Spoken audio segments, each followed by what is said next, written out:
Alors, aujourd'hui, de toute manière, vous connaissez le sujet puisque vous êtes inscrit et qui vous intéresse, c'est voilà, de vous voir ensemble de manière très opérationnelle comment construire une segmentation commerciale que vous allez pouvoir actionner rapidement dès le webinaire à la fin, d'avoir des tips pour le faire. Pas forcément dans Koban, hein. Bien évidemment, si vous utilisez Koban, vous pourrez faire vos requêtes et ainsi de suite derrière, mais quel que soit l'outil, c'est vraiment de parler de la structuration, comment faire ça pour que ce soit efficace. Alors, pour ceux qui participent pour la première fois à un webinaire chez nous et qui ne nous connaissent pas, alors Koban, on est une application française, un éditeur français qui vous permet de mieux gérer votre relation client, c'est-à-dire de vous permettre de générer plus d'activités, plus de business, en ayant tout un ensemble de fonctionnalités que vous allez retrouver dans l'outil. Donc voilà, vous les avez. Hein, ça, on part aussi bien de l'acquisition de prospects jusqu'à la fidélisation en passant par tout le spectre commercial. Et aujourd'hui, on va vraiment se focaliser sur l'aspect segmentation de la base, aussi bien prospects et clients. Juste pour le bien de tout le monde et que tout le monde puisse entendre de manière correcte le webinaire et éviter d'avoir des distractions, vos micros sont coupés, les caméras également. Vous allez pouvoir, par contre, si vous le souhaitez, mettre des commentaires dans, d'ailleurs je vais le mettre, voilà, hop, ici. Vous allez pouvoir mettre dans la discussion des questions que vous auriez au fur et à mesure.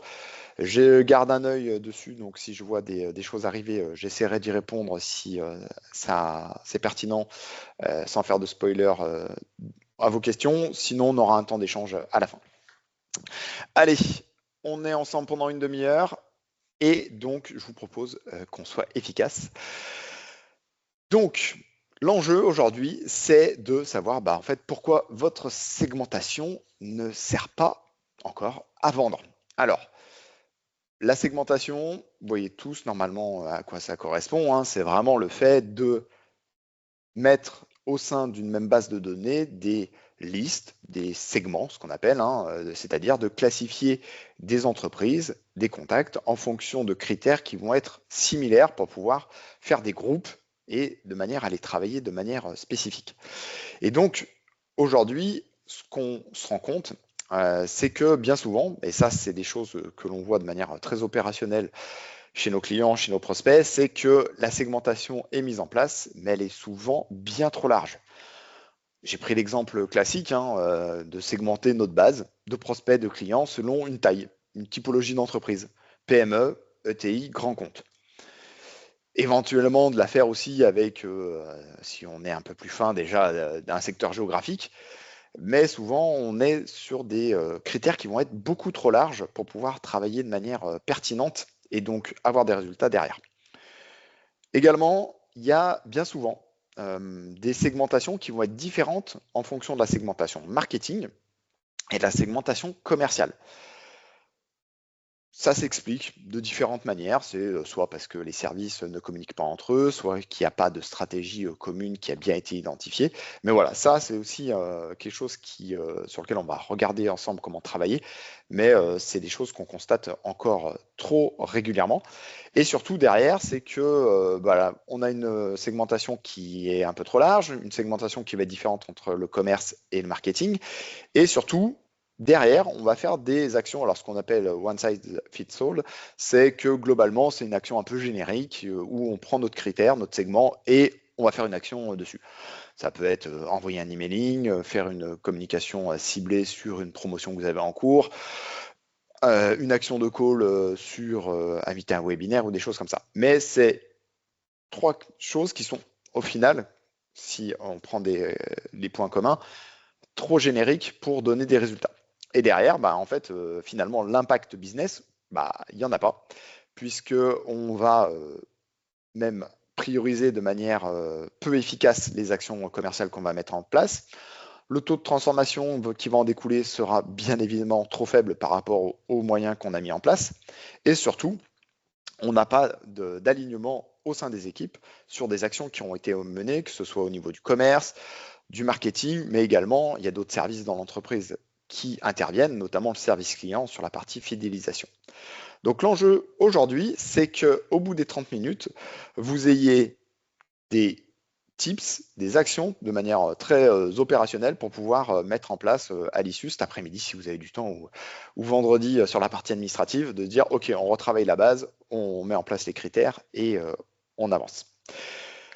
Alors, par rapport à ça, on a, j'ai identifié 5 grandes familles de critères. Il y en a potentiellement même une sixième, mais ça, je la garde pour la fin, vous verrez en bonus.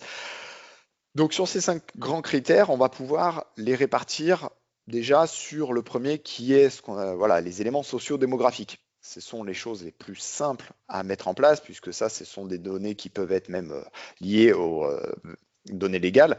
Donc voilà, la taille d'entreprise, le nombre de salariés, le secteur d'activité, le type d'organisation. Est-ce que ce sont des structures indépendantes? Est-ce qu'elles font partie d'un groupe? Est-ce qu'elles sont rattachées à, je ne sais pas, ça peut être des groupements d'achat, des choses comme ça.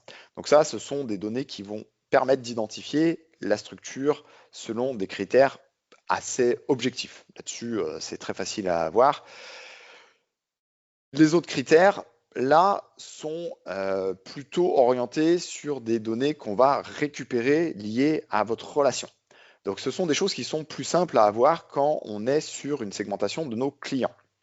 Et je ferai la passerelle après avec les prospects de manière à ce que vous puissiez en fait partir d'une segmentation plus facile à mettre en place au niveau de vos clients, parce qu'on va pouvoir ressortir plus d'informations, mais comment après on va pouvoir la transférer sur des prospects et que en plus vous puissiez derrière mener des actions commerciales. Donc sur les autres critères, on a la valeur business, c'est-à-dire finalement par rapport à ces clients, à vos clients, qu'est-ce qui vous rapporte? Est-ce qu'ils sont pertinents ou pas? Est-ce que c'est intéressant de travailler avec eux? Et là-dessus, les critères vont dépendre bien évidemment de vos modèles économiques. Ça peut être le chiffre d'affaires, quelque chose qui peut être intéressant. Souvent combiné avec une notion de marge. C'est pas parce qu'on fait un gros chiffre d'affaires avec un client que la marge est intéressante. Et il vaut mieux des fois travailler sur des notions de marge. Voilà, encore trop souvent, on a tendance à focaliser sur le chiffre d'affaires, mais c'est plutôt un ratio chiffre d'affaires lié à la marge. La LTV, pour ceux qui ne connaissent pas, c'est la notion de lifetime value, c'est-à-dire qu'est-ce qu'un client me rapporte durant toute la durée de vie avec laquelle je travaille avec lui. Donc voilà, selon les business models, ça peut être de la presta, des ventes additionnelles, des abonnements et ainsi de suite. Et également la notion de potentiel, c'est-à-dire qu'aujourd'hui, j'ai peut-être un certain volume de chiffre d'affaires, mais je sais qu'il y a un potentiel de chiffre d'affaires à aller chercher additionnel parce qu'il y a d'autres activités, il y a d'autres prestations que vous allez pouvoir mettre en place. Concernant l'historique et le cycle, c'est aussi combien de temps vous travaillez avec ces clients-là. Est-ce que vous faites plutôt des notions one-shot? Est-ce que c'est des clients qui vont être fidèles? Et ainsi de suite. La notion de complexité, voilà, est-ce que c'est facile de travailler avec eux? Est-ce qu'ils ont des cas d'usage qui rentrent pile poil dans votre offre? Ou est-ce qu'à chaque fois, vous êtes obligé de tordre un petit peu vos prestations, vos services pour leur donner satisfaction? La notion de comportement, également qui va être importante, puisque là, ça va permettre de savoir un petit peu toutes les notions de récurrence, savoir s'ils sont très utilisateurs de vos services, est-ce qu'ils sont très satisfaits, c'est des clients qui vont être très fidèles parce qu'en fait, ils ont un usage qui va être intensif, ou ce sont plutôt des clients qui vont être en mode one-shot et sur lequel la fidélisation va être plus complexe. Après, il y a un dernier critère qui sont les relations et les signaux. Ça, c'est plutôt vraiment des éléments relationnels. Alors, bien souvent, ces notions-là sont portées par les intervenants, c'est-à-dire les personnes avec qui échangent avec le client directement. Ça peut être le commercial, ça peut être l'ADV, le service client, qui vont avoir un ressenti de est-ce que ça se passe bien, on a des signaux.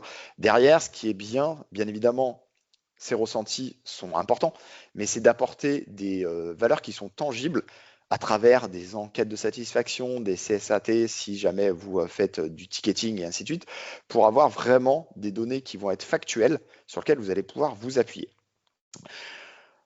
Les erreurs classiques que l'on a quand on fait une segmentation aussi, c'est, tout à l'heure je vous parlais des choses qui étaient trop génériques, mais également on va tomber sur des notions, l'effet inverse qui est de trop de segments, c'est-à-dire qu'on va mettre en place trop de critères qui font qu'on va avoir 4, 5, 7, 8, 12 segments à travailler, et donc derrière on ne va pas pouvoir mener des actions pertinentes. Également les critères non mesurables. plus vous pouvez vous rendre indépendant de ces critères relationnels et du ressenti, mieux ce sera pour mettre en place vos segments.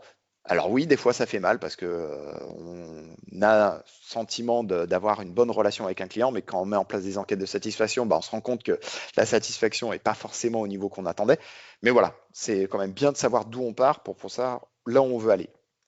Et également, bah, le point qui était sur la slide d'avant, c'est que la segmentation n'est pas partagée entre les équipes. Alors ça, c'est un travail qui se fait au niveau des directions des pôles, de pouvoir communiquer au niveau de la direction générale, de savoir un petit peu quelle est la stratégie d'entreprise, comment on construit les segments par rapport à ça, et qu'ils soient partagés. L'idée, c'est vraiment que vous ayez les mêmes segments, les mêmes critères, que ce soit au marketing, au commerce, service client, à la DV, peu importe, pour que derrière, vous puissiez mener des actions qui vont être cohérentes derrière.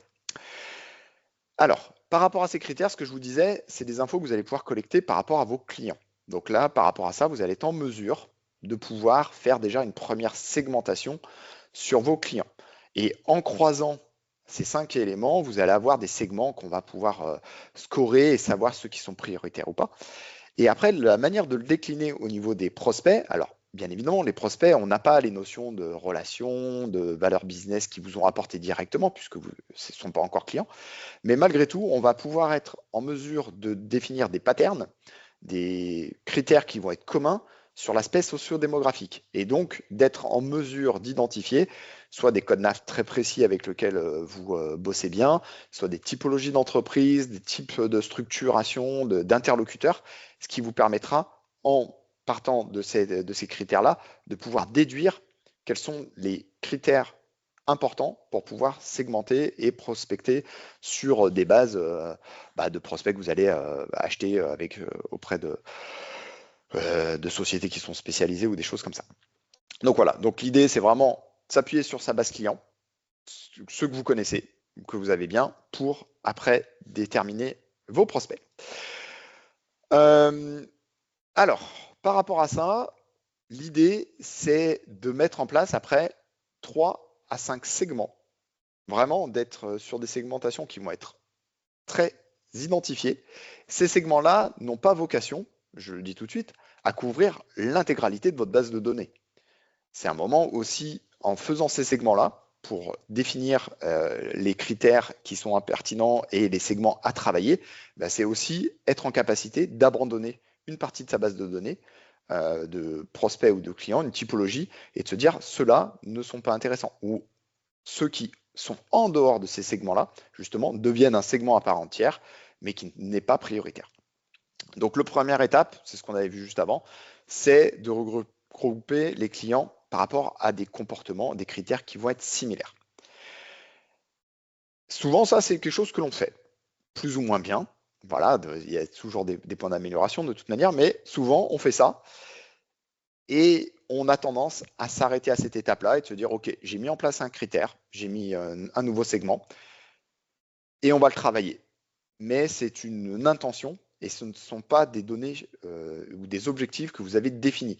On ne va pas être dans une logique de je veux augmenter de X% mon chiffre d'affaires, je veux augmenter la récurrence d'achat et ainsi de suite. On a défini les critères, les segments, mais derrière, on n'a pas mis les objectifs vraiment que l'on va définir pour chacun des segments. Donc ça, c'est peut-être quelque chose qui est relativement simple à faire, mais qu'on oublie. Et à partir de là, une fois qu'on a défini finalement quel était mon objectif par rapport à ce segment, on va pouvoir en découler les actions qu'on va mettre en place. Et ça, en fonction de chacun des segments, on aura des actions qui vont être menées de manière très différente. Et c'est justement l'objectif des segments. Alors, pour illustrer un petit peu le propos, j'ai sorti 4, par exemple, exemples de segments qu'on pourrait mettre en place de manière assez pragmatique. Et le premier, ce sont les clients à fort potentiel, mais qui sont sous-exploités. Alors, je prends l'exemple des clients, mais après, ça peut aussi, bien évidemment, se découler sur des notions de prospects. Hein. Voilà, c'est juste que là, on a une partie d'acquisition complémentaire à faire. Sur ces clients-là, finalement, en fait, ce sont des clients qui ont un usage assez important de vos services, de vos prestations, mais dont, finalement, le chiffre d'affaires n'est pas en relation avec l'usage qu'ils en ont. Et là, dessus, on peut aller chercher des stratégies, voilà, par exemple, de faire de l'upsell, de vendre faire du cross-selling, des choses comme ça. Ça, c'est pour la partie client. Et si on le décline sur une partie prospect, c'est-à-dire s'appuyer sur les cas d'usage client pour aller chercher du prospect, parce que vous savez que ces prospects qui auront ces cas d'usage seront des potentiels de chiffre d'affaires assez intéressants à l'instant T ou même dans le temps, parce que vous savez que vous aurez la possibilité de les faire grossir dans le portefeuille. Un autre segment aussi qu'on pourra identifier, alors là purement client, c'est les clients qui sont rentables, ok, mais dont le chiffre d'affaires est important, qui sont stables dans le temps, qui sont ici, et là, ça va être vraiment plutôt des actions de fidélisation que l'on va mettre en place pour qu'ils restent dans votre service. Ça ne veut pas dire qu'il faut ne pas les travailler, mais ce seront des actions différentes. Un troisième point, ça par exemple des clients qui ont un cycle de vente qui est très long à maturer.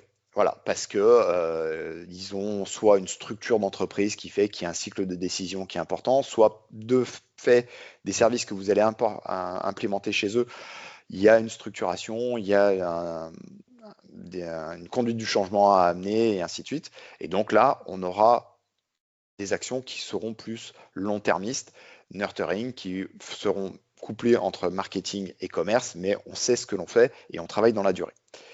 Et le dernier client, par exemple, dernier segment, pardon, ce sont ceux dont le potentiel de croissance, de chiffre d'affaires est faible.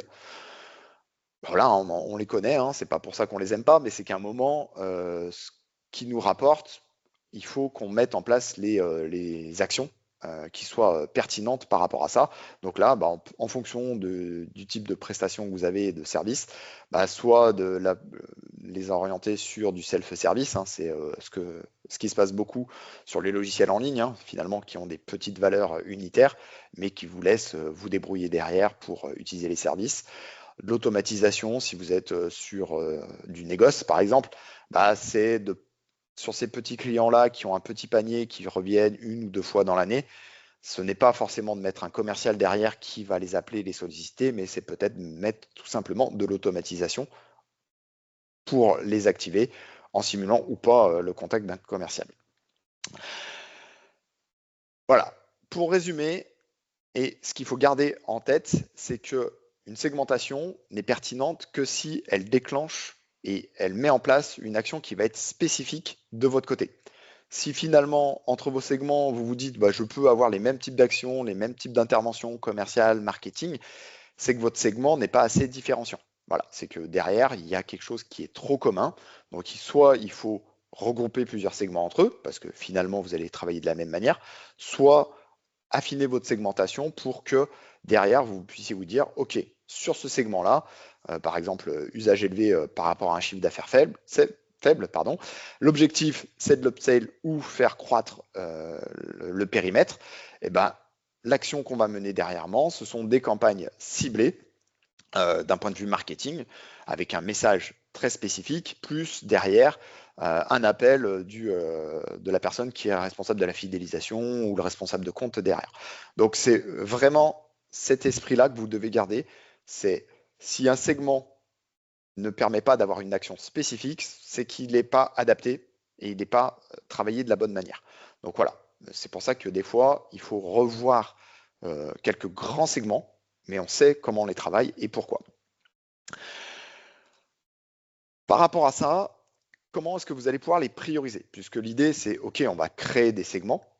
Très bien, ça va permettre de définir des comportements qui sont assez homogènes entre des prospects, des clients de même typologie. Mais comment est-ce que derrière, je priorise? Alors déjà, le premier point, forcément, c'est le potentiel de chiffre d'affaires. À un moment, c'est ce qui, à la fin d'année, rentre dans le bilan. Donc effectivement, on va mettre les efforts là où les enjeux de chiffre d'affaires sont les plus importants. Voilà. Donc chercher les quick wins et qu'est-ce qui permet d'aller chercher du revenu additionnel.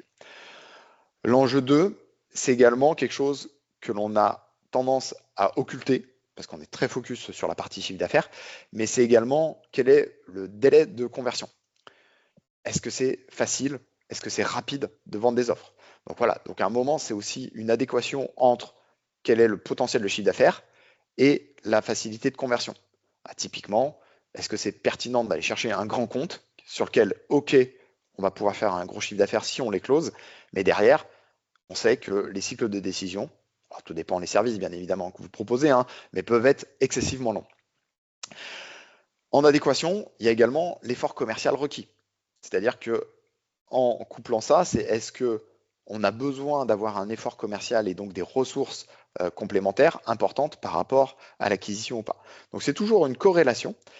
Et le dernier point, c'est quel est l'alignement stratégique par rapport à votre priorité de développement court, moyen, long terme de votre entreprise. Voilà. Donc à un moment, c'est une matrice qu'il va falloir mettre en place sur lequel vous pouvez donner des scores, par exemple de 1 à 5, et de faire une petite pondération et de se dire, bah voilà, sur des segments, le potentiel de chiffre d'affaires, par exemple, je le mets en critère avec une pondération de 3, je vais mettre sur ce segment un score de 1 à 5, sur la rapidité de conversion et ainsi de suite, et ce qui vous permettra d'avoir une matrice et par rapport à ces critères-là, de savoir ceux qui vont devenir prioritaires ou pas dans votre portefeuille.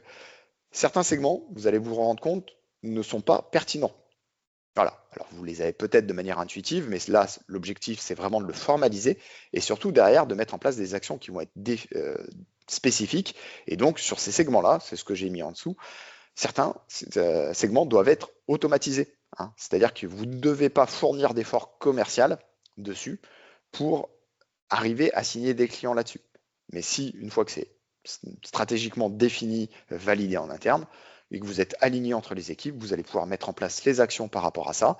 Le marketing va pouvoir mettre en place des séquences, du nurturing, de l'emailing, des communications. Et les commerciaux sauront que lorsqu'ils sont face à ces types de clients, de prospects, ça correspond à ce segment-là qui ne doit pas être travaillé, donc ils vont orienter sur du self-service, sur de la séquence automatisée et ainsi de suite. Donc par exemple, voilà, si on rentre de manière très concrète, alors c'est un peu schématisé, mais le segment A, j'ai défini qu'il y avait un fort potentiel de chiffre d'affaires. Effectivement, voilà, par exemple, typiquement, les grands comptes. Par contre, le cycle de vente est très long. Alors, par rapport à ça, vous allez définir, parce que c'est une stratégie, je ne dis pas c'est ce qu'il faut faire sur les grands comptes, mais c'est que c'est une stratégie d'acquisition chez vous et de pilotage d'entreprise, de dire que sur ce segment-là, on va mettre en place du nurturing pour... Alors, nurturing, j'utilise le terme depuis le début du webinaire pour ceux qui ne savent pas, c'est mettre en place des communications qui n'ont pas vocation à être poussées par le commercial, mais plutôt par les fonctions support marketing pour alimenter le prospect, le client sur des messages, sur votre plus-value, vos valeurs et ainsi de suite, sur du long terme, pour que le client ou le prospect vous contacte au moment où il est chaud. En fait, le commercial n'a pas forcément besoin d'être là dans tout le cycle. Donc voilà. Donc ce segment-là, par exemple, OK, on rentre dans cette stratégie-là. Le segment B, le potentiel de chiffre d'affaires est plus petit. Voilà, vous avez un panier moyen qui est inférieur. Par contre, on est sur du cycle court. Et donc là, on peut se dire que c'est bien plus pertinent de mettre l'effort commercial à ce niveau-là, parce que ça va vous permettre en pondération et en volume de dire finalement sur ce segment, je vais pouvoir aller vite, signer des nouveaux clients, faire monter mon chiffre d'affaires plutôt que d'avoir un hypothétique sur du gros chiffre. Mais ça, il faut que vous définissiez vos critères pour sortir vos segments et à partir de ces segments-là, découler toute la méthodologie qu'on a vue ensemble qui vous permettra, in fine, de vous dire, OK, quelles sont les décisions stratégiques que l'on prend, que l'on met en place pour la partie opérationnelle sur chacun de ces segments-là. Donc voilà, le petit tip, c'est de les classer selon des priorités, de les définir pour que ce soit partagé en interne et que tout le monde sache là où mettre les efforts. Alors, je vois qu'il est 54, parfait en termes de timing. Pour résumer, le plan d'action avec 3 piliers. Le premier, définir peu de critères. Voilà, ça c'est quelque chose des fois qu'on a tendance à, quand on a une belle base de données bien structurée, à vouloir multiplier les critères. Restez simple, opérationnel et surtout, faites des critères qui vous permettent de créer des segments qui vont être exploitables.